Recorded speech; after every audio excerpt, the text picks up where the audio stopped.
Salute Bharat. Salute ഭാരതിൽ ഇന്ന് നമ്മോടൊപ്പമുള്ളത് മുതിർന്ന മാധ്യമപ്രവർത്തകൻ ശ്രീ TK രാജഗോപാലാണ്. സാർ നമസ്കാരം. നമസ്കാരം. സാർ, ഈ മുനമ്പം വിഷയം മറ്റൊരു വേർഷനിലേക്ക്, മറ്റൊരു അധ്യായത്തിലേക്ക് കടക്കുന്ന പോലെ തോന്നുന്നു. വെറും ഒരു 10 മിനിറ്റ് മതി മുനമ്പം വിഷയം തീർക്കാൻ എന്ന് അന്ന് പ്രതിപക്ഷ നേതാവായിരുന്ന ഇന്നത്തെ മുഖ്യമന്ത്രി VD സതീശൻ പറഞ്ഞതാണ്. സാർ, ഇപ്പോൾ ഉണ്ടായിട്ടുള്ള ഈ ഒരു കാലാവസ്ഥ, മുനമ്പം വിഷയവുമായി ബന്ധപ്പെട്ടുണ്ടായിരിക്കുന്ന രാഷ്ട്രീയ കാലാവസ്ഥ, സാർ അതിൻ്റെ സത്യസ്ഥിതി എന്താണ്? ഒന്ന് ചുരുക്കി പറയാമോ? സത്യത്തിൽ ഒറ്റ വാക്കി പറഞ്ഞാല് കാളകൂടം ഭുജിച്ച ശ്രീ പരമേശ്വരന്റെ കഥ അയ്യപ്പദാസ് കേട്ടിട്ടുണ്ടോ? കേട്ടിട്ടുണ്ട് സാർ. കാളകൂടം എന്ന് പറയുന്ന വിഷം എന്ന് പറയുന്നത് ദേവന്മാരും അസുരന്മാരും കൂടെ ചേർന്ന് പാലാഴി കടഞ്ഞു. പാലാഴി മഥനം നടക്കുന്ന സമയത്ത് ഒരുപാട് വസ്തുക്കൾ അതിൽ നിന്ന് പൊങ്ങി വന്നു. അതില് ഏറ്റവും ഭീകരമായ വസ്തുവായിരുന്നു കാളകൂടം എന്ന് പറയുന്ന വിഷം. ഈ വിഷം അന്ന് ഭൂമിയിൽ പതിച്ചു കഴിഞ്ഞാൽ ഭൂമിയിൽ സർവനാശം ഉണ്ടാകും. അതിന് ഭഗവാൻ പരമേശ്വരൻ എന്ത് ചെയ്തു? അത് കൈക്കുമ്പിളി വാങ്ങിയ ശേഷം അത് കുടിച്ചു. കുടിച്ചപ്പോഴാണ് പാർവതി ദേവി അടുത്തുണ്ടായിരുന്നു. പാർവതി ദേവിക്ക് അതിന്റെ അപകടം മനസ്സിലായി. പാർവതി ദേവി എന്ത് ചെയ്തു? പെട്ടെന്ന് അദ്ദേഹത്തിന്റെ കഴുത്തില് കണ്ടത്തിൽ കയറി പിടിച്ചു. കാരണം താഴേക്ക് വിഷമിറങ്ങിക്കഴിഞ്ഞാൽ അദ്ദേഹത്തിന് ഉണ്ടാകാവുന്ന മരണം സംഭവിക്കുമല്ലോ. അപ്പൊ അതുണ്ടാകാൻ ഭർത്താവ് നഷ്ടപ്പെടാതിരിക്കാൻ വേണ്ടി ദേവി പാർവതി ഭാര്യ കഴുത്തിൽ പിടിച്ചു. കഴുത്തിൽ പിടിച്ചതുകൊണ്ട് എന്ത് ചെയ്തു? ഈ വിഷം താഴേക്ക് ഇറങ്ങിയില്ല, മുകളിലേക്ക് വന്നുമില്ല. അങ്ങനെ അദ്ദേഹത്തിന്റെ കണ്ഠത്തിൽ വന്നത് തടഞ്ഞു നിന്നു, അല്ലേ? അതുകൊണ്ടാണ് ശ്രീ പരമേശ്വരനെ നീലകണ്ഠൻ എന്ന് വിളിക്കുന്നത്, അല്ലേ? അവിടെ തങ്ങി നിൽക്കുകയാണ്, നടുക്ക് തങ്ങി നിൽക്കുകയാണ്. അതാണ് അവസ്ഥ എന്ന് പറയുന്നത്. ഇതാണ് വക്കഫ് ഭൂമിയിലെ മുനമ്പത്തെ വക്കഫ് കേസിന്റെ അവസ്ഥ. എടുത്ത് വിഴുങ്ങി, പക്ഷെ താഴോട്ട് ഇറക്കാനും വയ്യ, തൊണ്ടയ്ക്ക് കയറി നിൽക്കുക.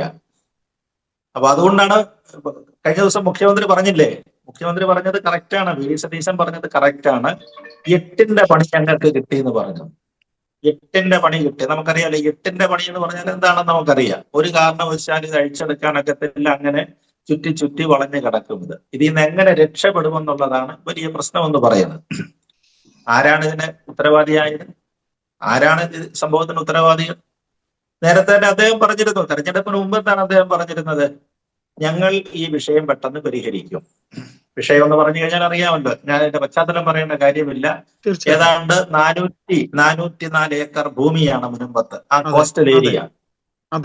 കോസ്റ്റൽ ഏരിയ തീരപ്രദേശത്ത് കിടക്കുന്ന 440 ഏക്കർ ഭൂമിയില് ഏതാണ്ട് 600-ലേറെ കുടുംബങ്ങൾ താമസിക്കുന്നുണ്ട്. അവർക്ക് നിയമപരമായിട്ട് പട്ടയമോ മറ്റ് രേഖകളോ കിട്ടുന്നില്ല. അതായിരുന്നു അന്നത്തെ ഇഷ്യൂ എന്ന് പറയുന്നത്. അവര് ഇത് വിലയ്ക്ക് വാങ്ങിച്ച ഭൂമിയാണ്. അവര് വിലയ്ക്ക് വാങ്ങിക്കുന്നത് കോഴിക്കോട് ഫാറൂഖ് കോളേജിൽ നിന്നാണ് വിലയ്ക്ക് വാങ്ങിക്കുന്നത്. ഫാറൂഖ് കോളേജാണ് ഈ ഭൂമി വിറ്റിരിക്കുന്നത്. അവർക്ക് രേഖാമൂലം പ്രകാരം വിറ്റ ഭൂമിയാണ്. അതിന് കുറച്ചു കാലം അവർക്ക് കരമടയ്ക്കാൻ പറ്റി. പിന്നീട് അതിന് കരമടയ്ക്കാൻ ചെല്ലുമ്പോൾ ഇത് വഖഫ് ഭൂമിയാണെന്നാണ് റവന്യൂ അധികാരികളുടെ സർട്ടിഫിക്കറ്റ് അവർക്ക് കിട്ടിയ നിർദ്ദേശപ്രകാരം ഇത് വഖഫ് ഭൂമി ആയതുകൊണ്ട് നിങ്ങൾക്ക് കരമടയ്ക്കാൻ പറ്റുന്നില്ല എന്നുള്ളതാണ് ആ നാട്ടുകാർക്ക് കിട്ടിയ വിവരം. അപ്പൊ ഒരു വസ്തുവിനെ കരമടച്ചില്ലെങ്കിൽ എന്താ സംഭവിക്കുന്നത്? അവരുടെ പേരിൽ പട്ടയം കിട്ടിയ ഭൂമിക്ക് കരമടയ്ക്കാൻ പറ്റുന്നില്ലെങ്കിൽ നമ്മുടെ അവകാശം നഷ്ടപ്പെട്ടു എന്നാണ്. നമ്മുടെ പട്ടയം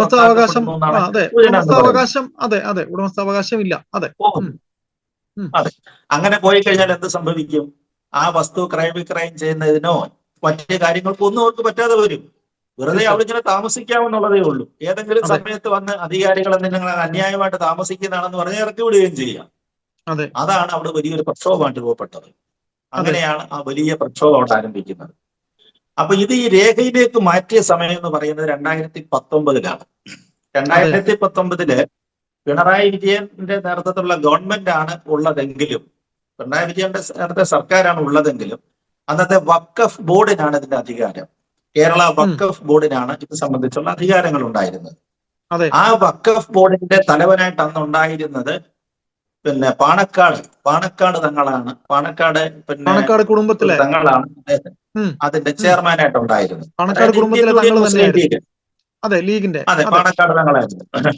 അപ്പൊ ഇന്ത്യൻ യൂണിയൻ മുസ്ലിം ലീഗ് സർവാധിപത്യം, അല്ലെ? ആ രാഷ്ട്രീയ സർവാധിപത്യവും അവരുടെ മതപരമായ ആചാര്യനുമാണ് ഈ പാണക്കാട് തങ്ങൾ എന്ന് പറയുന്നത്. അദ്ദേഹം ഇരിക്കുന്ന സമയത്താണ് വഖഫ് ബോർഡിന്റെ അല്ല സാർ, ചെയർമാൻ തങ്ങള് ഇരിക്കുന്ന തങ്ങള് സമയത്ത് കുടുംബത്തിലെ പാണക്കാട് തങ്ങളല്ല, തങ്ങള് കുടുംബത്തിലെ ഒരു അംഗമായിരുന്നു അന്ന് കുടുംബത്തിലെ അതിലുണ്ടായിരുന്നത്. പാണക്കാട് തങ്ങൾ എന്ന് അതെ പറഞ്ഞാൽ അവര് രണ്ട് ചേട്ടനിയന്മാരുണ്ട്. അതിൽ അതെ അദ്ദേഹത്തിന്റെ അതെ, പേര് എനിക്ക് കൃത്യമായിട്ട് തീർച്ചയായിട്ടും കൃത്യമായിട്ട് തീർച്ചയായിട്ടും. കിട്ടുന്നില്ല. തങ്ങളുടെ പേര് ത- രണ്ടു മൂന്ന് ചേട്ടനിയന്മാരുണ്ട്. അതെ അതെ അതെ അദ്ദേഹമാണ് അതെ ഇതിന്റെ ചെയർമാനായിട്ടുണ്ടായിരുന്നത്. അതെ അപ്പൊ അങ്ങനെ സമയത്ത് അതിൽ ഒരു സഹോദരൻ ചെയർമാൻ ആയിരിക്കുന്ന സമയത്താണ് ഇത് ഭൂമിയായി ഇതിലെ വഖഫ് ഭൂമിയായിട്ട് രജിസ്റ്റർ ചെയ്യപ്പെടുന്നത്. അതെ അപ്പൊ അതെ അന്നേരം അതെ ലീഗിന്റെ പല നേതാക്കന്മാർ പിന്നെ അഭിപ്രായം പറഞ്ഞിട്ടുണ്ട്. ലീഗിന്റെ പല അതെ പ്രമുഖരായ നേതാക്കന്മാർ പറഞ്ഞിട്ട് വഖഫ് ഭൂമിയാണ് എന്ന് അവർ അതെ പറഞ്ഞിട്ടുണ്ട്. പക്ഷെ അതെ. ഇന്ത്യൻ യൂണിയൻ മുസ്ലിം ലീഗിന്റെ ഒരു ഔദ്യോഗിക നിലപാട് വന്നിട്ടുണ്ടോ എന്ന് ചോദിച്ചാൽ ഇല്ല. ഇല്ല സാർ, ഇല്ല, പക്ഷെ ലീഗിന്റെ വന്നിട്ടില്ല, പ്രമുഖ വന്നിട്ടില്ല, വന്നിട്ടില്ല. ലീഗ് പിന്നെ നേതാവായ പാണക്കാട് തങ്ങൾ കുടുംബത്തിലെ അദ്ദേഹം ചെയർമാനായിരുന്ന ബോർഡാണ് ഇത് ഭൂമി രജിസ്റ്റർ ചെയ്യുന്നത്. അതെ ഭൂമി വഖഫ് ഭൂമിയായിട്ട് രജിസ്റ്റർ ചെയ്ത് കഴിഞ്ഞപ്പോഴാണ് ഈ കേന്ദ്രത്തിൽ പുതിയ നിയമങ്ങൾ വരുന്നു, പുതിയ വഖഫ് നിയമ ഭേദഗതി വരുന്നു. അതെ അതിന്റെ അതെ കാരണം എന്ന് പറഞ്ഞാൽ രാജ്യത്ത് ഒരുപാട് ഭൂമികള് വഖഫ് ഭൂമികളായിട്ടുള്ള ക്ലെയിം വരുന്നു. ഈ വഖഫ് ട്രൈബ്യൂണലാണ് ഇതിന്റെയൊക്കെ തീരുമാനം അവസാനമായിട്ട് എടുക്കേണ്ടതെന്നൊരു വ്യവസ്ഥ അതിനകത്തേക്ക് വന്നു. എന്ന് പറഞ്ഞാൽ ഒരുപാട് ഭൂമികൾ ഇപ്പൊ നമ്മളിപ്പോ അയ്യപ്പദാമം സ്ഥാപിച്ചുകൊണ്ടിരിക്കുന്ന ഭൂമി നാളെ ഒരു നോട്ടീസ് വരികയാണ് ഇത് വഖഫ് ഭൂമിയാണെന്ന് വന്നു കഴിഞ്ഞാല് നമ്മൾ വലിയ ബുദ്ധിമുട്ടി പോകും. കാരണം എന്ന് പറഞ്ഞാൽ തീർച്ചയായിട്ടും പിന്നെ അതിന്റെ അതല്ല, ഇത് വഖഫ് ചെയ്യപ്പെട്ട ഭൂമിയല്ല എന്ന് സ്ഥാപിച്ചെടുക്കേണ്ട ചുമതല അയ്യപ്പദാസിന് വരികയാണ്. അല്ലെങ്കിൽ എന്റെ തീർച്ചയായിട്ടും ഭൂമിയാണെങ്കിൽ തീർച്ചയായിട്ടും എനിക്ക് വരികയാണ്. ഒരു വല്ലാത്ത തീർച്ചയായിട്ടും നിയമമാണിത്. അതാണ് തീർച്ചയായിട്ടും ഞാൻ കഴിഞ്ഞ തവണ പറഞ്ഞില്ല, തിരുച്ചെന്തൂർ ക്ഷേത്രത്തിന്റെ ചുറ്റുമുള്ള 3-4 പഞ്ചായത്ത് വഖഫ് ഭൂമിയാണെന്നുള്ള തർക്കം നിൽക്കുകയാണ് ഇപ്പോഴും. അത് തീർച്ചയായിട്ടും ബോർഡ് തീർച്ചയായിട്ടും മുമ്പാകെ വന്നിട്ടുണ്ട്. അപ്പൊ തീർച്ചയായിട്ടും ഇങ്ങനെ രാജ്യത്ത് ഒരുപാട് ഇഷ്യൂ വന്നപ്പോഴാണ് കേന്ദ്ര ഗവൺമെന്റ് ഇതിനൊരു നിയമ ഭേദഗതി കൊണ്ടുവന്നു. അത് ഒരുപാട് ചർച്ചയൊക്കെ ചെയ്ത് പാർലമെന്റ് അത് പാസ്സാക്കിയെടുത്തു. ആ അതെ ചർച്ച പ്രകാരം ആണെന്നുണ്ടെങ്കിൽ ഇതിന് നമ്മൾ മുനമ്പം ഭൂമിയുമായിട്ട് ഞാൻ അതിനെ കണക്ട് ചെയ്യാണ്. പക്ഷെ അതിന് മുൻകാല പ്രാബല്യമില്ലാത്തൊരു വിധിയായിട്ടാണ് അത് വന്നിരിക്കുന്നത്. അതാണ് BJPക്ക് ഇതിനകത്ത് റോൾ ഇല്ലാതെ പോകുന്നത്. BJP തീർച്ചയായിട്ടും സമരത്തിനകത്ത് കാര്യമായിട്ട് ഇടപെട്ട് മാനുഷിക പ്രശ്നമാണ്, ഇവർക്ക് രജിസ്ട്രേഷൻ കൊടുക്കണം എന്നൊക്കെയുള്ള കാര്യങ്ങളിലൊക്കെ കാര്യമായിട്ടൊക്കെ ഇടപെട്ടു. പക്ഷെ എന്താ സംഭവിച്ചത്? അവർക്ക് അതിനകത്ത് വകുപ്പില്ലാത്തൊരു കാര്യമാണ് അതിനകത്തിൽ. അതുകൊണ്ടാണ് ചെന്ന് ചാടി. അതുകൊണ്ട് അവർക്ക് വോട്ടും കിട്ടിയില്ലല്ലോ. അതെ മുനമ്പം വരുന്ന വൈപ്പിൻ അസംബ്ലി മണ്ഡലങ്ങളിലെ BJPക്ക് അവിടുത്തെ UDF സ്ഥാനാർത്ഥിയുടെ ഭൂരിപക്ഷ വോട്ട് പോലും കിട്ടിയില്ല. അവർക്ക് അതെ അതെ കെട്ടിവെച്ച അതെ കാശ് BJPക്ക് അവിടെ നിന്ന് പോകുമായിരുന്നു. അതെ അതുകൊണ്ടാണ് അതെ അതെ ഇപ്പൊ എല്ലാവരും പറയുന്ന BJP ഇതിനകത്ത് ചെന്ന് തലയിട്ടിട്ട് കാര്യമില്ല. നിങ്ങൾ അതെ അതെ അല്ലെങ്കിൽ നമ്മൾ പറയുന്നത് പോലെ കാരറ്റ് കേക്കും കൊണ്ട് അരമനെ കയറിയിട്ട് കാര്യമില്ല. നിങ്ങൾക്ക് വോട്ട് കിട്ടാൻ പോകുന്നില്ല. വോട്ട് അതെ കിട്ടിയത് UDFനാണ്. അപ്പൊ അതെ അത് അതെ കൃത്യമായിട്ട് അവർ പറയുന്നുണ്ട്. പക്ഷേ ഇപ്പൊ ഇവിടെ സംഭവിച്ചിരിക്കുന്നതെന്ന് പറഞ്ഞാൽ ഫാറൂഖ് കോളേജുമായിട്ടാണ് ഇപ്പൊ തർക്കം നിൽക്കുന്നത്. ഈ അതെ ഭൂമി ഒരു സേട്ട് പണ്ട് വഖഫ് ചെയ്തതാണ്. ഫാറൂഖ് കോളേജ് വഖഫ് വെച്ചാൽ ദാനം കൊടുത്ത ഭൂമിയാണ് ഫാറൂഖ് കോളേജിന് കിട്ടിയെന്നാണ് പറയുന്നത്. പക്ഷെ ദാനം കിട്ടിയ ഭൂമിയില് ഈ ഫാറൂഖ് കോളേജ് എന്ത് ചെയ്തു? ഈ ഭൂമി അവർ വിൽപ്പന നടത്തിയിരിക്കുന്നു. അവര് ഈ മുനമ്പത്തെ കുടുംബത്തിന് വിറ്റ് കഴിഞ്ഞപ്പോൾ അവര് പറഞ്ഞത് ഇത് വഖഫ് ഭൂമിയാണെന്ന് ഇവരോട് പറഞ്ഞിരുന്നില്ല. അന്ന് ഇഷ്യൂ ഒന്നും നിൽക്കുന്നില്ലല്ലോ. അപ്പൊ അവിടുന്ന് ചെയ്ത് മുനമ്പത്തെ ആളുകൾ നിലവില കൊടുത്ത് മേടിച്ചു കഴിഞ്ഞപ്പോഴാണ് ഇപ്പൊ തർക്കം വരുന്നത്. പക്ഷെ ഇപ്പൊ ഫാറൂഖ് കോളേജ് പറയുന്നത് എന്താണെന്ന് അറിയാമോ? ഞങ്ങൾക്ക് അന്ന് ദാനം കിട്ടിയ ഭൂമി അല്ലാതെ ഞങ്ങൾക്ക് ഇഷ്ടദാനം പോലോ ഈ വഖഫിന്റെ ക്ലോസ് ഇല്ലാത്ത ഭൂമിയായിരുന്നു എന്നാണ് പറയുന്നത്. ഈ സേട്ട് തന്നത് വഖഫിന്റെ ക്ലോസ് ഇല്ലാത്ത ഭൂമിയായിരുന്നു എന്നാണ് അവര് പറയുന്നത്. അതുകൊണ്ട് അതെ ഞങ്ങൾക്ക് അത് വിൽക്കാമായിരുന്നു എന്നാണ് പറയുന്നത്. പക്ഷെ വഖഫ് സംരക്ഷണ സമിതി പറയുന്നത് അങ്ങനെയല്ല. അതിന് ആധാരമുണ്ട്. ഇത് വഖഫ് ചെയ്യപ്പെട്ട ഭൂമിയാണ്, വഖഫ് ചെയ്തത്. അങ്ങനെ അതിന്റെ ഒരു ഏതെങ്കിലും കാലാവധി അത് വിൽക്കാനോ ഒന്നും ഒക്കത്തില്ല. അങ്ങനെ വരികയാണെങ്കിൽ അത് ബോർഡിന് തിരിച്ചു പോകും എന്നാണ് അവരുടെ വാദം. ഇതിന്റെ ഇടയിൽ ഇതിപ്പോ രണ്ട് സമുദായങ്ങൾ തമ്മിൽ ഒരു ഇഷ്യൂ ആയിട്ട് മാറി നിൽക്കുകയാണ് അവിടെ. അതെ സാർ അവിടെ രണ്ട് സമുദായങ്ങൾ തമ്മിലുള്ള ഒരു സാമുദായിക പ്രശ്നമായിട്ട് നിൽക്കുകയാണ്. അതെ ചുരുക്കത്തിൽ എന്ത് പറ്റി? പൈസ കൊടുത്ത് ഭൂമി മേടിച്ച ആളുകൾക്ക് ഭൂമിക്ക് പട്ടയമില്ല, രജിസ്ട്രേഷനുമില്ല. അതാണ് ഇപ്പൊ അതെ വന്നിരിക്കുന്നത്. പക്ഷേ അതെ ഇടതുപക്ഷ സർക്കാർ എന്ത് ചെയ്തു? കഴിഞ്ഞ തവണ സമരമൊക്കെ വന്ന സമയം, രൂക്ഷമായ സമയത്ത് അവരെന്ത് ചെയ്തു? കഴിഞ്ഞ വർഷത്തെ കരമടയ്ക്കാനുള്ള ഒരു പെർമിഷൻ കൊടുത്ത് ഈ വർഷവും ഇപ്പൊ ചെയ്യാം. ഈ വർഷത്തെ കരവും ഏതാണ്ട് അടയ്ക്കാം. അത് ഏപ്രിൽ തൊട്ടുള്ള കരവും അടയ്ക്കുന്നുണ്ട്. അതെ അങ്ങനെ കരമടച്ച് വരുന്നതിനിടയിലാണ് ഇതെന്ത് ചെയ്തത്? അതാണ് ഇപ്പൊ ഏറ്റവും പുതിയ സംഭവം. കഴിഞ്ഞ ആഴ്ചയിലുണ്ടായത് LDF സർക്കാർ പോകുന്ന സമയത്തുണ്ടായ സംഭവം എന്ന് പറഞ്ഞാല് ഇവരെ മെയ് 17 വരെ ആയിരുന്നു കേന്ദ്ര ഗവൺമെന്റ് ഉണ്ടാക്കിയ പോർട്ടലാണ് ഇത്, ഉമീദ് പോർട്ടൽ എന്ന് പറയുന്നത്. ഇത്തരം തർക്കങ്ങളെ എല്ലാം കൂടെ സെൻട്രലൈസ് ചെയ്യാൻ വേണ്ടി അവരുണ്ടാക്കിയ പോർട്ടലാണ്. ആ പോർട്ടലിലേക്ക് ഇതിന്റെ ഡീറ്റെയിൽസ് അപ്ലോഡ് ചെയ്യാനാണ് പറഞ്ഞത്. അല്ലാതെ ഭൂമി ഓൾറെഡി തന്നെ 2019 തന്നെ മുസ്ലിം ലീഗിന്റെ പാണക്കാട് തങ്ങളുടെ പിന്നെ മെമ്പറായിരുന്ന വഖഫ് ബോർഡ് ഇതിലാക്കി കഴിഞ്ഞു. അതാക്കി കഴിഞ്ഞവര് അതിന്റെ ഡീറ്റെയിൽസ് അപ്ലോഡ് ചെയ്യാനാണ് ഉമീദ് പോർട്ടൽ ആവശ്യപ്പെട്ടത്. എന്നെങ്കിലും വേണമല്ലോ കേന്ദ്ര ഗവൺമെന്റ് അത് പരിശോധിക്കുന്നതിന് വേണ്ടിയിട്ട്. അങ്ങനെയുള്ള ഡീറ്റെയിൽസ് എന്ത് ചെയ്തു? ഇത്രയും ദിവസം അത് പിണറായി സർക്കാരിന്റെ കാലത്ത് പിടിച്ചു വെച്ചിരുന്നു. പക്ഷെ അവരെന്ത് ചെയ്തു? കൃത്യമായിട്ട് കഴിഞ്ഞ ആഴ്ച അത് ഈ ഉമീദ് പോർട്ടലിലേക്ക് അപ്ലോഡ് ചെയ്ത് കൊടുത്തു. ഇത്ര ഭൂമി തർക്കത്തിലാണ് മുൻപ്. അതുകൊണ്ട് എന്താ സംഭവിച്ചത്? അതിനവര് പറയുന്ന ന്യായം എന്ന് പറഞ്ഞു കഴിഞ്ഞാല് May 17 last date. May 17 Umeed പോർട്ടലില് ഇതിന്റെ വിശദാംശങ്ങൾ അപ്ലോഡ് ചെയ്യേണ്ട ഡേറ്റ് എന്നാണ് അവർ പറയുന്നത്. അപ്പൊ അതിനു മുമ്പ് ഞങ്ങൾ സ്വാഭാവികമായിട്ടൊരു കാര്യം ചെയ്തതേ ഉള്ളൂ എന്നാണ് അവരുടെ വാദം. ഈ ബോർഡ് എന്ന് പറയുന്നത് ഇപ്പൊ LDF-ന്റെ ബോർഡാണ്. അതായത് പിന്നെ LDF ഇടതുപക്ഷ സർക്കാർ നിയമിച്ചിരിക്കുന്ന ബോർഡാണ്. ഹംസയാണ് ചെയർമാനായിട്ടുള്ള ബോർഡാണ്. അവരാണ് ഇത് ചെയ്തിരിക്കുന്നത്. അവര് പറയുന്നത് ശരിയാണ്. 17 ലാസ്റ്റ് ഡേറ്റ് ആയിരുന്നു. അതിന് മുമ്പ് അപ്ലോഡ് ചെയ്യാൻ പറഞ്ഞു. ഞങ്ങളത് അപ്ലോഡ് ചെയ്തെന്നുള്ളതാ പറഞ്ഞത്. അതുകൊണ്ട് ഇപ്പൊ എന്ത് സംഭവിച്ചു? ഞാൻ നേരത്തെ പറഞ്ഞ നീലകണ്ഠന്റെ അവസ്ഥയിലേക്കായി പോയി. നീലകണ്ഠന്റെ അവസ്ഥ അതാണ് ഇവിടെ അന്ന് പ്രതിപക്ഷ നേതാവായിരുന്ന VD സതീശൻ പറഞ്ഞത് 10 മിനിറ്റ് ഇവിടെ കേരള സർക്കാരിന്റെ ബോർഡിലായിരുന്നെങ്കിൽ ഇതിനകത്തിൽ മറ്റ് നിയമങ്ങൾക്കകത്ത് നമുക്ക് ഇതിനെ പിടിച്ചെടുക്കാമായിരുന്നു. അദ്ദേഹം പറയുന്നത് ലിറ്റററി മീനിങ് ആണ് കേട്ടോ. 10 മിനിറ്റ് എന്ന് പറഞ്ഞു കഴിഞ്ഞാൽ പെട്ടെന്ന് അല്ലാതെ 10 മിനിറ്റ് അതിന്റെ ഓടിപ്പിടി ചെയ്യാന്നല്ല, വളരെ എളുപ്പത്തിൽ ചെയ്തെടുക്കാമായിരുന്നു. എളുപ്പത്തിൽ അഴിച്ചെടുക്കാമായിരുന്ന ഒരു കുരുക്കായിരുന്നു അത്. പക്ഷേ ഇത് ഉമീദ് പോർട്ടലിലേക്ക് അപ്ലോഡ് ചെയ്യപ്പെട്ടത് കൊണ്ട് എന്ത് സംഭവിക്കുന്നു? ഇപ്പോഴവിടെ ഇത് സെൻട്രൽ ഇതിലേക്ക് പോയി. അത് കൂടാതെ കേസ് നിൽക്കുകയാണ്. സുപ്രീം കോടതിയിൽ 2 കേസ് നിൽക്കുന്നുണ്ട്. സംബന്ധിച്ച കേസ് നിൽക്കുന്നുണ്ട്. ഇനി കേസിന്റെ വിധി വരണം. കേസെന്ന് പറഞ്ഞു കഴിഞ്ഞാൽ നമുക്കറിയാവുന്നത് പോലെയാണ്. ആദ്യം സിംഗിൾ ബെഞ്ച് ഇത് വഖഫ് ഭൂമിയാണെന്ന് വിധിച്ചു. കേരള ഹൈക്കോടതിയുടെ സിംഗിൾ ബെഞ്ച് അതിനെ തുടർന്ന്, പക്ഷേ അത് ഡിവിഷൻ ബെഞ്ച് അത് സ്റ്റേ ചെയ്തു. ആ ഡിവിഷൻ ബെഞ്ച് പറഞ്ഞു അങ്ങനെയല്ല, ശരിയല്ല, അത് വഖഫ് ഭൂമി അല്ല എന്ന് പറഞ്ഞു. അതിനെതിരെ ബോർഡ് കേസ്, വഖഫ് ബോർഡ് പിന്നെ സംഘടനകൾ കേസ് പോയിരിക്കുകയാണ്. അവര് സുപ്രീം കോടതിയിൽ അപ്പീൽ കൊടുത്തു. അപ്പൊ കേസ് പെൻഡിങ് ആണ്. സുപ്രീം കോടതിയിൽ കേസ് പെൻഡിങ് ആണ്. ഇനി ആ നിയമപ്രശ്നം ആദ്യം അഴിച്ചെടുക്കണം. എന്നാലോചിച്ച് നോക്കുക. ആ നിയമപ്രശ്നം അഴിച്ചെടുത്തിട്ട് വേണം ഇതിനൊക്കെ പരിഹാരം ഉണ്ടാക്കി വരാൻ. അപ്പൊ എത്ര കാലം തൊട്ടുള്ള സേട്ട് ഇത് വഖഫായിട്ട് കൊടുത്തതാണോ എന്നുള്ളിടം തൊട്ട് അന്വേഷണങ്ങൾ വേണ്ടി വരും. സാർ ഇതിലൊരു സംശയം നമുക്കുണ്ടാകുന്നത്, ഈ മുസ്ലിം ലീഗിന്റെ ഇതുവരെ ഒരു മറുപടിയും ഈ സംഭവവുമായി ബന്ധപ്പെട്ട് ഒന്നും തന്നെ അവർ ഇടപെട്ട്, ഇപ്പം നമ്മൾ നേരത്തെ പറഞ്ഞു, ഇപ്പോൾ ഈ പറയുന്ന രീതിയിൽ ഹംസ വഖഫിൻ്റെ ചെയർമാനായി വരുന്നതിന് മുമ്പ് ലീഗിൻ്റെ അവരുടെ തങ്ങൾ കുടുംബത്തിൽ നിന്ന് തങ്ങളുമാരിൽ നിന്ന് ഒരു തങ്ങളാണ് ഇതിൻ്റെ ചെയർമാനായിരുന്നത്. ശരി ആവട്ടെ, ഈ നിമിഷം വരെ ഒരു അഭിപ്രായവും ലീഗ് പറയുന്നില്ലല്ലോ. സാർ, ഈ 2 പാർട്ടികളും ഇപ്പോൾ LDF ആയാലും UDF ആയാലും ഇതിനകത്ത് നിശബ്ദമായൊരു പ്ലേ ലീഗിൻ്റെതായിട്ട് നടക്കുന്നുണ്ടോ? അങ്ങനൊരു സംശയം നമുക്കിതിൽ പറയേണ്ടി വരില്ലേ? ലീഗിന് അഭിപ്രായം പറയാൻ ഒക്കത്തില്ല അയ്യപ്പദാസ്. കാരണം അവരെ സംബന്ധിച്ചിടത്തോളം അവരുടെ 2 പ്രമുഖരായ നേതാക്കന്മാരാണ് പറഞ്ഞത് ഇത് വഖഫ് ഭൂമിയാണെന്നുള്ളത്. അത് ലീഗിന്റെ അഭിപ്രായമായിരിക്കുമല്ലോ, ആരും നിഷേധിച്ചിട്ടില്ല. പിന്നെ പാണക്കാട് കുടുംബത്തിലെ തങ്ങള് ഒരാൾ അധ്യക്ഷനായിരിക്കുന്ന കാലത്താണ് ഇത് വഖഫ് ചെയ്തിരിക്കുന്നത്, പിന്നെ ഭൂമി രജിസ്റ്റർ ചെയ്തിരിക്കുന്നത്. അപ്പൊ അവരുടെ നിലപാട്, പക്ഷെ അവർക്കത് പരസ്യമായിട്ട് പറയാൻ ഒക്കത്തില്ല. അത് രാഷ്ട്രീയമാണ്.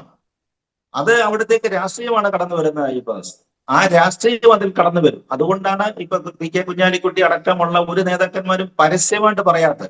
അവരോട് അഭിപ്രായം പറയത്തില്ല. അവര് ഉടനെ എന്ന് പറയാം അത് കോടതിയിലാണ്, കോടതി തീരുമാനിക്കട്ടെ. പക്ഷെ നിങ്ങളുടെ അഭിപ്രായം എന്താണ്? ഇത് വഖഫ് ഭൂമിയോ ആണോ അല്ലയോ എന്നൊരു കാര്യം ചോദിച്ചാൽ അവർ പറയത്തില്ല. അതുകൊണ്ടാണ് സാർ അപ്പോൾ ഒരു സംശയം ഉണ്ടാവുന്നത് സാർ, ഈ CPM-ന്റെ രാഷ്ട്രീയ നിയമനമായിട്ടുള്ള ഈ കഴിഞ്ഞ ഹംസയെ ചെയർമാനാക്കിയിട്ടുള്ള ബോർഡ് സാർ, ഇത് ഈ പറയുന്ന മെയ് 17 ഈ പറയുന്ന രീതിയിൽ ഉമീദ് പോർട്ടൽ രജിസ്റ്റർ ചെയ്യണം എന്ന് പറയപ്പെടുമ്പോൾ സാർ, ഇതിനകത്ത് CPM ഒരു വൻ രാഷ്ട്രീയം കളിക്കുന്നതായിട്ട് നമുക്ക് കണ്ടുകൂടെ? CPM ഒരു ഗെയിമില്ലേ? കാര്യം ഇതിനൊരു സാറ് പറഞ്ഞ പോലെ ഈ വിഷയം ഒരു 8 പോലെ കുരുങ്ങിക്കിടക്കുന്ന ഒരു വിഷയം. VD സതീശനോ കോൺഗ്രസോ അതിനൊരു സൊല്യൂഷൻ ഉണ്ടാക്കിയാൽ അതിൻ്റെ നേട്ടം രാഷ്ട്രീയമായിട്ട് കോൺഗ്രസ് കൊണ്ടുപോയാലോ എന്നൊരു തോന്നൽ കൊണ്ടുകൂടെ ചെയ്തതാകാനും സാധ്യതയില്ലേ? ഇതിപ്പോൾ ശരിക്കും അവിടെ താമസിക്കുന്നവരെ പറ്റിക്കുകയല്ലേ സാർ? അത് താമസിക്കുന്ന ഇത് രാഷ്ട്രീയമാണ്. ഇതിനകത്തിലെ LDF-ഉം UDF-ഉം തമ്മിലുള്ള വടംവലി തന്നെയാണ് ഈ നടന്നിരിക്കുന്നത്. അതിന്റെ നടുക്ക് വിട്ടുപോയി കിടക്കുകയാണ്. ഈ അവിടെ താമസിക്കുന്ന കുടുംബങ്ങൾ അതിന്റെ നടുക്ക് പെട്ടുപോയാണ്. രാഷ്ട്രീയ വടംവലിയിലാണ്. LDF സർക്കാർ കരുതിയിരുന്നു. അവർക്ക് തുടർഭരണം കിട്ടുകയായിരുന്നെങ്കിൽ ഒരു പക്ഷെങ്കിൽ അവർ എന്തെങ്കിലും ഇത്തരത്തിലുള്ള കാര്യങ്ങൾ ചെയ്തേമായിരുന്നു. എന്താണ് ചെയ്യാൻ പോകുന്നതെന്ന് എനിക്കറിയത്തില്ല. കേന്ദ്ര നിയമം പാസ്സായി കിടക്കുന്നത് കൊണ്ട് എന്താണ് ചെയ്യാൻ പോകുന്നതെന്ന് നമുക്കറിയത്തില്ല. പക്ഷെ അവർ ബുദ്ധിപരമായിട്ട് നിന്നു. കാരണം അവർക്ക് ഭരണം നഷ്ടപ്പെട്ടു എന്ന് കണ്ടു കഴിഞ്ഞപ്പോഴത്തേക്കാണ് അവർ വിഷയത്തിൽ അങ്ങ് പ്ലേറ്റ് മാറിയത്. പക്ഷെ തെറ്റു പറയാനും പറ്റത്തില്ല. എന്ത് തെറ്റ് പറയും? UDF കാലത്തല്ലേ ഭൂമി രജിസ്റ്റർ ചെയ്തിരിക്കുന്നത്. ഞങ്ങൾ അതിന്റെ വിശദാംശങ്ങൾ അപ്ലോഡ് ചെയ്തു എന്നുള്ളതല്ലേ പറയുന്നുള്ളൂ. അപ്പൊ പിന്നെ ഞങ്ങളെ എങ്ങനെ തെറ്റ് പറയുന്നത്? അതായത് കേരളത്തിൽ പരിഹരിക്കാവുന്ന ഒരു വിഷയമായിരുന്നു ഇത്. പക്ഷെ ഭരണം കയ്യിൽ നിന്ന് പോയി കഴിഞ്ഞപ്പോ എന്ത് ചെയ്തു? അവർ കൃത്യമായ കരുനീക്കങ്ങൾ നടത്തിയതിനകത്ത് LDF കൃത്യമായി കരുതിയിരിക്കുന്നത്. കാരണം വെച്ചാൽ ഇതിനകത്തൊരു കേന്ദ്ര നിയമത്തിൽ പോലും ഒരു വ്യവസ്ഥ ഉണ്ടായിരുന്നു അയ്യപ്പദാസ്. അതായത് മഹാരാഷ്ട്രയിൽ ഒരു സംഭവം ഉണ്ട് ഇതുപോലെ. മഹാരാഷ്ട്രയില് ഒരു വ്യക്തി വഖഫ് ചെയ്ത ഭൂമിയാണെന്നുണ്ടെങ്കിൽ അത് സംബന്ധിച്ച വ്യവസ്ഥകൾ വേറെ ആയിരുന്നു. പക്ഷെ ഇവിടെ ഇപ്പൊ എങ്ങനെയാണ്? ഇത് ഫറൂഖ് കോളേജ് എന്ന് പറയുന്ന ഒരു ട്രസ്റ്റാണ് ഈ ഭൂമി വിറ്റിരിക്കുന്നത്. ഒരു ട്രസ്റ്റിന് ഒരിക്കലും വഖഫ് ഭൂമിയിൽ റൈറ്റ് ഇല്ല. മനസ്സിലായി. അതാണ് അതിന്റെ വ്യവസ്ഥ എന്ന് പറയുന്നത്. കേന്ദ്ര നിയമത്തിൽ തന്നെയാണ് പറയുന്നത്. വ്യക്തിക്ക് കൊടുക്കാം, പക്ഷെ ട്രസ്റ്റിനോ അങ്ങനെ കൂട്ടായ്മകൾക്കോ വഖഫ് ചെയ്യാൻ റൈറ്റ് ഇല്ല. അപ്പൊ അതാണ് ഫറൂഖ് കോളേജിന്റെ വാദം. എന്താണ് അവര് പറയുന്നത്? ഞങ്ങൾക്ക് ഒരു വ്യക്തി തന്നതാണ്, അത് വഖഫ് ഭൂമി ഒന്നുമല്ല, അങ്ങനെ ഒരു വ്യവസ്ഥയും ഇല്ലായിരുന്നു എന്നാണ് ഫറൂഖ് കോളേജ് പറയുന്നത്. അപ്പൊ അതുകൊണ്ട് ഞങ്ങൾക്ക് അത് കൈമാറ്റം ചെയ്യാം.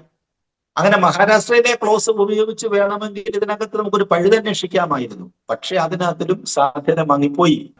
അല്ല സാർ, ഒരു സംശയം ചോദിച്ചോട്ടെ. സാറ് തന്നെ പറഞ്ഞത് നമ്മളിപ്പോൾ നമ്മൾ കണ്ടതാണ്. ഈ കഴിഞ്ഞ ഇടതുപക്ഷ സർക്കാർ ഇവർക്ക് ഒരു തവണ കരമടയ്ക്കാനുള്ള എല്ലാ ഇത് ചെയ്തു കൊടുത്തല്ലോ.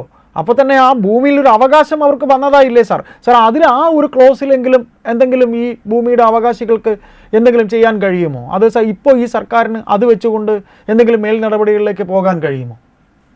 ഒന്നും ചെയ്യാനൊക്കത്തില്ല. കാരണം ഈ കേസ് ഇത് ഉമീദ് പോർട്ടലിലേക്ക് അപ്ലോഡ് ചെയ്യപ്പെട്ടുകൊണ്ട് കേന്ദ്ര ഗവൺമെന്റിന്റെ കയ്യിലേക്ക് വന്നു. ഇനിയും പുതിയ കേന്ദ്ര ഗവൺമെന്റ് പാസ്സാക്കിയ നിയമത്തിന് ആപ്ലിക്കബിൾ ആണ്. അതേപോലെ തന്നെ സുപ്രീം കോടതിയുടെ വിധി വരണം. ഈ ഹൈക്കോടതിയുടെ ഡിവിഷൻ ബെഞ്ചിനെതിരെ പോയിരിക്കുന്ന അപ്പീലിൽ സുപ്രീം കോടതിയുടെ വിധി വരണം. വന്നു കഴിഞ്ഞാൽ ഒരുപാട് കുരുക്കിലേക്ക് ഈ കേസ് വരികയാണ്. ഒരുപാട് നിയമപ്രശ്നങ്ങൾ വരും. ഒരു കേസിന് എവിടെന്നെങ്കിലും ഒരു വിധി വന്നാൽ തീർച്ചയായിട്ടും അപ്പീൽ ഞാൻ പറഞ്ഞില്ലേ, ഇത് അന്ന് ഈ സേറ്റ് കൊടുത്തത് മുതലുള്ള വ്യവസ്ഥകളും കാരണങ്ങളും പിന്നെ കാര്യങ്ങളും അതിന്റെ നിയമസാധുതയും എല്ലാം പരിശോധിക്കേണ്ടി വരും. എനിക്ക് തോന്നുന്നു ലോങ് പ്രോസസ് ആയിരിക്കും. സാർ, ഇതിൽ സർക്കാരിന് കക്ഷി ചേരാൻ കഴിയില്ലേ? അയ്യപ്പദാസെ, സർക്കാരിന് കക്ഷി കേന്ദ്ര നിയമം പാസ്സായി നിൽക്കുകയല്ലേ? കേന്ദ്ര നിയമം പാസ്സായി നിൽക്കുന്നു. സുപ്രീം കോടതി ഇത് സംബന്ധിച്ച കേസ് നിൽക്കുന്നു. പിന്നെ കേരള സർക്കാരിന് എന്ത് ചെയ്യും? കക്ഷി ചേരാൻ നമ്മുടെ ഏത് ആർഗ്യുമെന്റ് ഇവിടെ നിലനിൽക്കും? നിങ്ങൾ സർക്കാരിനോട് ചോദിക്കുകയാണ്, 19 നിങ്ങൾ ഭൂമി വഖഫാണെന്ന് പറഞ്ഞ് രജിസ്റ്റർ ചെയ്തിട്ടില്ലേ? ചെയ്തിട്ടുണ്ട്. ഇപ്പൊ 2000 മെയ് 17 മുമ്പായിട്ട് നിങ്ങൾ അതിന്റെ ഡീറ്റെയിൽസ് ഞങ്ങൾക്ക് ഉമീദ് പോർട്ടലിൽ അപ്ലോഡ് ചെയ്തിട്ടില്ലേ? ചെയ്തിട്ടുണ്ട്. പിന്നെന്താ നിങ്ങൾക്ക് പ്രശ്നം? പിന്നെ ഞങ്ങളത് പരിശോധിക്കട്ടെ. അതായത് കേന്ദ്ര സർക്കാരും ഉമീദ് പോർട്ടലിൽ വന്ന് കിടക്കുന്ന സൈറ്റിൽ വന്നിരിക്കുന്ന രേഖകളും സുപ്രീം കോടതി വിധിയും കൂടെ ചേർന്ന് പരിശോധിക്കട്ടെ. ആ പരിശോധന എന്ന് തീരുമെന്ന അയ്യപ്പദാസിന്റെ വിചാരം? ഭൂമിയാണല്ലേ? നീണ്ടുപോകും. വളരെ നീണ്ടുപോകുന്ന വിഷയമാണ്. ഞാൻ പറഞ്ഞില്ലയോ, അതാണ് സതീശൻ പറഞ്ഞത്. ഇപ്പോഴും നമ്മുടെ മുഖ്യമന്ത്രി വി ഡി സതീശൻ പറയുന്നത് ശരിയാണ്. ഇത് ശരിക്കും എട്ടിന്റെ പണി തന്നെയാണ്. നമുക്ക് തോന്നും രക്ഷപ്പെട്ട് ഇറങ്ങി വരാമെന്ന് തോന്നും. പക്ഷെ ഒരിക്കലും അത് ചുറ്റിക്കറങ്ങി തന്നെ നിൽക്കും. ഒരു സ്പൈറൽ ഷേപ്പിൽ അത് ഇങ്ങനെ കിടന്ന് കറങ്ങേ ഉള്ളൂ. വലിയ നിയമ പോരാട്ടത്തിലേക്ക് പോകേണ്ടി വരും. അപ്പോ സാർ, നമ്മൾ ഇതിന്റെ ഒരു ചുരുക്കെഴുത്തിലേക്ക് എത്തുമ്പോൾ ഇതിപ്പോൾ ഇനി എന്താവും? ഈ അവിടുത്തെ പാവം ആ നിവാസികളുടെ ഈ പറയുന്ന രീതിയിൽ അവർക്ക് ഇനി എന്ത് ചെയ്യാൻ കഴിയും? അവർക്ക് സ്വന്തമായൊരു പട്ടയം പോലും അവരുടെ കയ്യിൽ വന്നോ എന്നൊരു ഇത് ഇങ്ങനെ ഇത്രയും വലിയൊരു പ്രശ്നം നിൽക്കുമ്പോൾ ഇനി എന്തായിത്തീരും? അവരൊരു വല്ലാത്ത ആകുലതയിലേക്ക് പോകില്ലേ? അവർക്കൊന്നും ചെയ്യാനൊക്കത്തില്ല. അവർക്ക് കോടതിയുടെ തീർപ്പോ കേന്ദ്ര ഗവൺമെന്റിന്റെ നിലപാട് കോടതിയിൽ അറിയിച്ച ശേഷം സുപ്രീം കോടതിയുടെ തീർപ്പ് വരാതെ അവർക്കൊന്നും ചെയ്യാനൊക്കത്തില്ല. അവർ കഴിഞ്ഞ കൊല്ലം കരമടച്ചു, ഈ കൊല്ലം കരമടച്ചു എന്ന് കരുതിയിട്ട് കാര്യമില്ല. ഒരു പക്ഷെങ്കിൽ റവന്യൂവിന്റെ നടപടിയുടെ തൊട്ട് പറയേണ്ടി വരും, വീണ്ടും നിങ്ങളുടെ കരമെടുക്കുന്നില്ല എന്നുള്ള തീരുമാനങ്ങളിലേക്ക് വരാം. അല്ലേ കേസ് കേന്ദ്ര ഗവൺമെന്റിന് ഇതിൽ എന്തെങ്കിലും ഒരു ഇടപെടൽ നടത്താൻ കഴിയുമോ? കേന്ദ്ര ഗവൺമെന്റ് അത് സുപ്രീം കോടതി വിധിക്ക് ബാധകമാണ്. കാരണം കേന്ദ്ര നിയമത്തിനകത്ത് മുൻകാല പ്രാബല്യം പറയുന്നില്ല. അതാണ് ഇപ്പോഴത്തെ പ്രശ്നം. ഇത് വളരെ പ്രീവിയസ് കേസാണ്. ഇതിന് മുൻകാല പ്രാബല്യം കേന്ദ്ര നിയമത്തിലും ഇല്ല.